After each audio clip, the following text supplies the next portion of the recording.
हमारे जो हाउस के लीडर हैं बहन जी बड़े पुराने हैं, वो 3-4 बार के पार्षद हैं, बड़ा तजर्बा है उनको। अगर मैं सच कहूँ तो मेयर मैडम से भी कई गुना उनका तजर्बा है। पिछले 25 साल से वो नगर निगम में एक्टिव मेयर साहब को 25 महीने नहीं हुए, तो उनका तजर्बा है, लेकिन फिर भी ओहदे के हिसाब से उनके पास जाना पड़ता है। तो उन्होंने मैडम पूनम रत्रा ने अपने पार्षदों के ग्रुप को साथ लेकर उनसे समस्या पर डिस्कस करना शुरू। उनका एटीट्यूड ही बड़ा डिफरेंट है, पता नहीं वो अगर जैसे प्रिंसिपल लगता है या ऐसा है, या उनकी लैंग्वेज पे बड़ी रोल है इंग्लिश पे, या उसका भगवान जानता है। लेकिन पार्षदों का ऐसा कहना है, अकेली भाजपा के पार्षदों का नहीं, चाहे अकाली दल के पार्षद हैं, चाहे कांग्रेस के पार्षद हैं, इवन आप आदमी पार्टी के जो पार्षद हैं वो सामने ना आकर वो भी ऐसी चर्चा करते हैं। मैडम का कमाल है।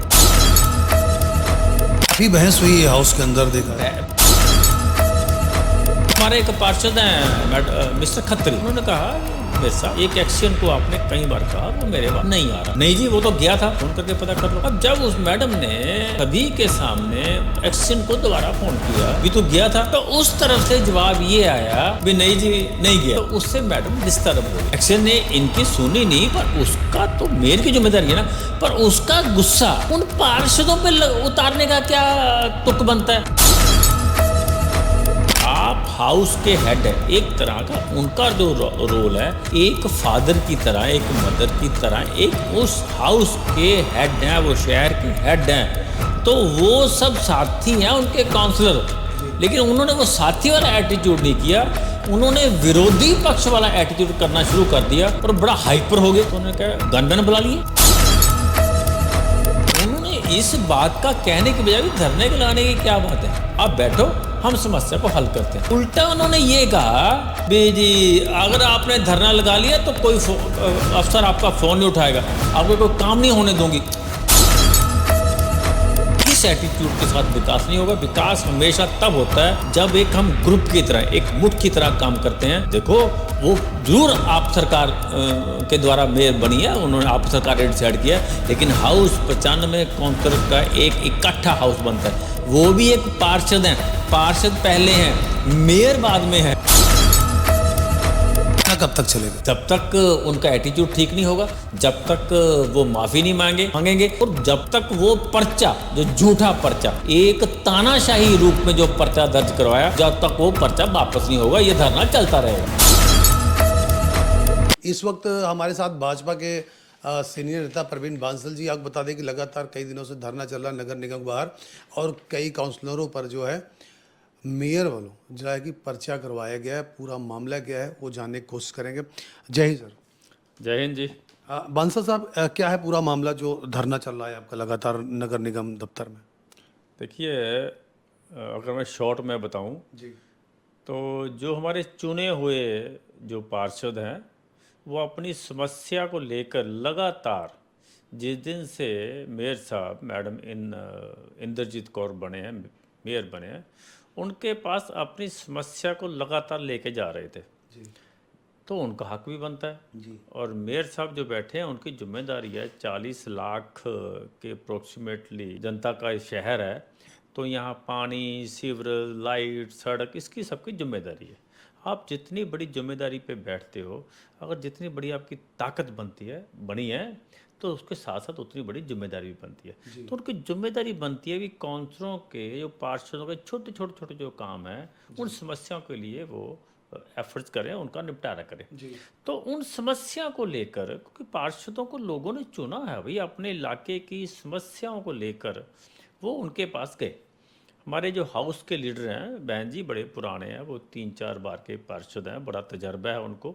अगर मैं सच कहूँ तो मेयर मैडम से भी कई गुना उनका तजर्बा है। जी पिछले 25 साल से वो नगर निगम में एक्टिव मेयर साहब तो को अभी 25 महीने नहीं हुए, तो उनको तजर्बा है, लेकिन फिर भी ओहदे के हिसाब से उनके पास जाना बनता है। तो उन्होंने मैडम पूनम रत्रा ने अपने पार्षदों के ग्रुप को साथ लेकर उनसे समस्या पर डिस्कस करना शुरू किया। जी वो उनका एटीट्यूड ही बड़ा डिफरेंट है, पता नहीं वो अगर जैसे प्रिंसिपल लगता है या ऐसा है, या उनकी लैंग्वेज पे बड़ी कंट्रोल है इंग्लिश पे, या उसका भगवान जानता है।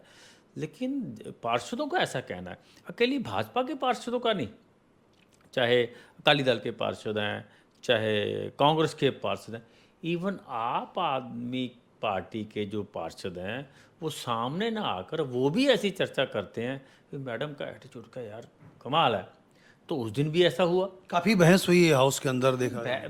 देखो हाउस तो कहाँ चला आया इन्होंने, अभी 7-8 लेकिन महीने उनका ऑफिस था। मैं आपको बता रहा हूँ 7-8 महीने में हाउस की 2 बैठक हुई। एक बैठक जब ये मैडम चुने गए तो दूसरी बैठक जब एजेंडा था। अब बिलीव करना 3 मिनट में, पहली बैठक 3 मिनट में, दूसरी बैठक 8 महीने में, 1 से लेकर 1000 तक का एजेंडा पास। ऐसे थोड़ा होता है यार, ऐसे ये करोड़ों रुपए का बजट वाली कारपोरेशन, छोटी छोटी चीज़ें डिस्कस होती हैं। इसी बातों को लेकर वो मैडम से चर्चा कर रहे थे। जी। तो हमारे एक पार्षद हैं मिस्टर खत्री, उन्होंने कहा कि मेरे साहब एक एक्शन को आपने कई बार कहा, वो मेरे वार्ड में नहीं आ रहा। नहीं जी वो तो गया था, कहता आप फ़ोन करके पता कर लो। अब जब उस मैडम ने सभी के सामने एक्शन को दोबारा फ़ोन किया भी तो गया था, तो उस तरफ से जवाब ये आया भी नहीं जी नहीं गया। तो उससे मैडम डिस्टर्ब हो गए। मेयर मैम फोन में नहीं उठाते कहते लोग का था। हाँ वो तो बात की बात है ना, वो को बता रहा हूँ मैं।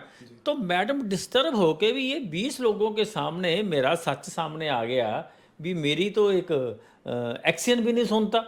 तो वो जो उन पे प्रेशर आया, वो जो प्रेशर था, वो एक आपने कहावत सुनी है ना, वहाँ मेयर की गलती नहीं थी फिर। एक्शन ने इनकी सुनी नहीं, पर उसका तो मेयर की जिम्मेदारी है ना। पर उसका गुस्सा उन पार्षदों पे उतारने का क्या तुक बनता है? वो पार्षद तो आपके साथी हैं, आप हाउस के हेड है एक तरह का। उनका जो रोल है एक फादर की तरह, एक मदर की तरह, एक उस हाउस के हेड हैं, वो शहर के हेड हैं। तो वो सब साथी हैं उनके काउंसलर। लेकिन उन्होंने वो साथी वाला एटीट्यूड नहीं किया, उन्होंने विरोधी पक्ष वाला एटीट्यूड करना शुरू कर दिया और बड़ा हाइपर हो गए। तो उन्होंने कहा गनमैन बुला लिए, बाहर से सिक्योरिटी आ गई और सिक्योरिटी ज़बरदस्ती करने लगे। सबसे बड़ा आसान काम था, मैडम तुरंत बोलते मेयर साहब सिक्योरिटी वाले को भी आप जाओ बाहर, ये हमारा और पार्षद का बीच में का मसला है, हम सॉर्ट आउट कर लेंगे। रादर मैडम और अग्रेसिव हो गए। वो कहते हमारे टीचर होना नहीं चाहिए, हाँ आपके मुताबिक जैसे आप कह रहे हो। हाँ हाँ ये है, क्योंकि वो टीचर रहे हैं, वो टीचर ने उसको प्रिंसिपल बन गए। तो उनको लगता था कि कारपोरेशन भी मैं एक बच्चों की तरह ट्रीट करूंगी, तो ऐसा पॉसिबल नहीं है। तो जब वो ज़्यादा हाइपर हो गए तो सबने कहा भी हम तो धरना लगाएंगे। तो उन्होंने इस बात का कहने के बजाय भी धरने के लगाने की क्या बात है, आप बैठो हम समस्या को हल करते हैं। उल्टा उन्होंने ये कहा भी जी अगर आपने धरना लगा लिया तो कोई अफसर आपका फ़ोन नहीं उठाएगा, आपका कोई काम नहीं होने दूंगी। भाई कैसे पॉसिबल है ये लोकतंत्र है, लोगों के टैक्स से ये पैसा इकट्ठा हुआ है, जीएसटी टैक्स के, बिल्डिंग का, पानी का। तो इस पे मेयर का एकाधिकार नहीं है। सभी को बांट के सभी इलाकों में, सभी गलियों में जो डेवलपमेंट होनी है, विकास होना है, वो सबका उनका हक है, वो कोई भीख नहीं मांग रहे। तो मैडम का एटीट्यूड ये रहा, उन्होंने धरना लगा दिया।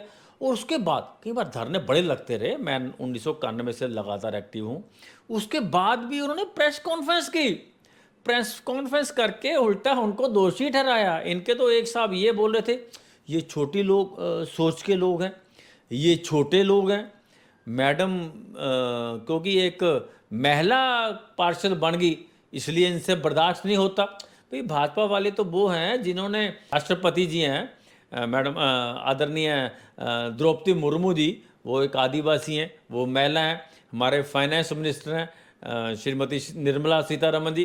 भाई भाजपा ने तो 33% की जो रिजर्वेशन है, तो महिला तो हमारे लिए पूजनीय है। हम तो हिंदुस्तान की संस्कृति जिसमें बच्ची को कंज के रूप में, उसके बाद बेटी के रूप में, पत्नी को भी धर्म पत्नी बोलना, उसके बाद माँ के रूप में हम तो पूछते हैं भाई। तो ये हमें सिखाएंगे भी महिलाओं को बर्दाश्त नहीं होते। तो इनका सिर्फ एटीट्यूड है। और मैंने 1991 से लेकर आज तक सभी मेयरों के साथ काम किया, चाहे वो चौधरी सत्यप्रकाश थे, चाहे उसके बाद सरदार रविंदर सिंह थे, गरेवाल साहब थे, नार सिंह थे, हाकम सिंह, सबसे साथ काम। आपके मुताबिक लुधियाना शहर के विकास नहीं हो रहा? नहीं, बिल्कुल हो नहीं सकता। इस एटीट्यूड के साथ विकास नहीं होगा। विकास हमेशा तब होता है जब एक हम ग्रुप की तरह, एक मुठ की तरह काम करते हैं।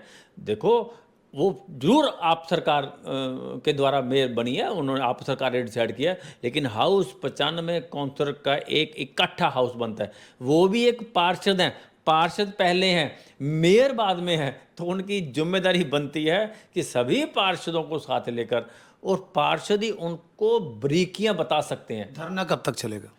जब तक उनका एटीट्यूड ठीक नहीं होगा, जब तक वो माफ़ी नहीं मांगेंगे, और जब तक वो पर्चा, जो झूठा पर्चा, गलत पर्चा, एक तानाशाही रूप में जो पर्चा दर्ज करवाया, जब तक वो पर्चा वापस नहीं होगा, ये धरना चलता रहेगा। मैंने किसी पे न्यूज़ सुनी है, उन्होंने बोला कि मैं माफ़ी में नहीं मांगू। कहते माफ़ी किस बात की मांगू मैं?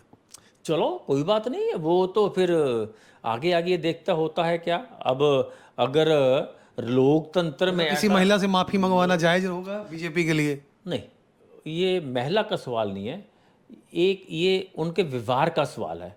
देखो, महिला को हम बराबर का दर्जा देते हैं, बराबर का दर्जा नहीं देते, रादर बेटर दर्जा देते हैं। अगर मैं हिंदू संस्कृति की बात करूं, अगर जो सरस्वती है, विद्या, वो भी एक महिला के पास, देवी के पास, जो धन है वो लक्ष्मी माता, वो भी एक महिला, देवी के पास, वो ताकत है वो भी दुर्गा, एक महिला। तो हमारे लिए तो पूजनीय ही है, बट जिस ओहदे पे बैठे हो आप, जिस चेयर पे बैठे हो, उसके साथ भी जस्टिस करना, उसके साथ इंसाफ करना, वो आपका धर्म है। आप महिला का विक्टिम कार्ड मत खेलें, आप मेयर के तौर पे बात करें। हमारे जो तर्क है वो ये है जी। बिल्कुल, ये थे सीनियर नेता परवीन बांसल जी। इन्होंने बोला कि महिला की बात नहीं है, एक तर्क की बात है। जब तक मेयर लुधियाना की जो है वो माफ़ी नहीं मांगते, तब तक धरना जारी रहेगा, और जो FIR हुई है काउंसलरों पर, वो भी कैंसिल होनी चाहिए, नहीं तो ये धरना लगातार जारी रहेगा। और आगे क्या फैसला लेगा ये बीजेपी के सीनियर लीडर ही जानते हैं।